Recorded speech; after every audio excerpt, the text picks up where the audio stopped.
मसले फ़िलिस्तीन पर ये कहा जा रहा है कि यहूदी, ईसाई और मुसलमान तीनों का हक़ है और तीनों के लिए वो ज़मीन मुक़द्दस है।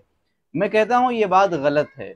अगर ईसाइयों के लिए वो ज़मीन मुक़द्दस होती या उसको मुक़द्दस मानते तो वहाँ इंसानों की खून से होली न खेलते। तारीख़ गवाह है कि उन्होंने बैतुल मुक़द्दस के अंदर इंसानों के खून के साथ होली खेली है। रहा ये कि यहूदियों के लिए अगर वो ज़मीन मुक़द्दस होती तो यहूदी अभी चंद माह पहले की बात है कि सैयदना यूसुफ अला नबीना अलैहिस्सलातु वस्सलाम के कब्र मुबारक को वो तोड़ रहे थे। इस तरह से वो ज़्यादती और जुल्म न करते, उसकी बेहुरमती न करते। दूसरी चीज़ ये कि ये कहना कि तीनों के लिए वो मुक़द्दस है, ये गलत है। बात दरअसल ये है कि ईसाई अपने नबी के दीन पर नहीं है, यहूदी अपने नबी के दीन और शरीयत पे नहीं है। तो जब उनके दीन और शरीयत पे, उनके अहकामात पे नहीं हैं तो वो उसके वारिस कैसे हो सकते हैं। लिहाजा उस मुक़द्दस ज़मीन के वारिस मुसलमान ही हैं, क्योंकि मुसलमान तमाम अंबिया के मानने वाले हैं और तमाम अंबिया से महब्बत भी करते हैं और उनकी ताज़ीम भी करते हैं, उनका दिफा भी करते हैं। कैसे आप कह सकते हैं कि वो ज़मीन सबके लिए मुक़द्दस है। यहूदियों ने तो हज़रत उज़ैर को अल्लाह का बेटा कहा, तो ईसाइयों ने हज़रत ईसा को इब्नुल्लाह कहा।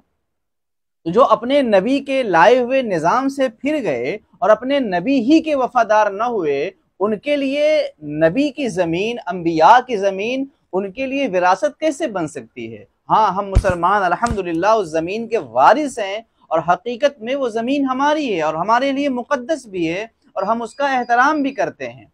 यही नहीं, आप देखें यहूदियों ने हज़रत ईसा की वालिदा हज़रत मरियम पर इल्ज़ाम लगाया और इधर इसके बावजूद, इतना संगीन इल्ज़ाम लगाने के बावजूद भी यहूदो नसारा आपस में एक हैं।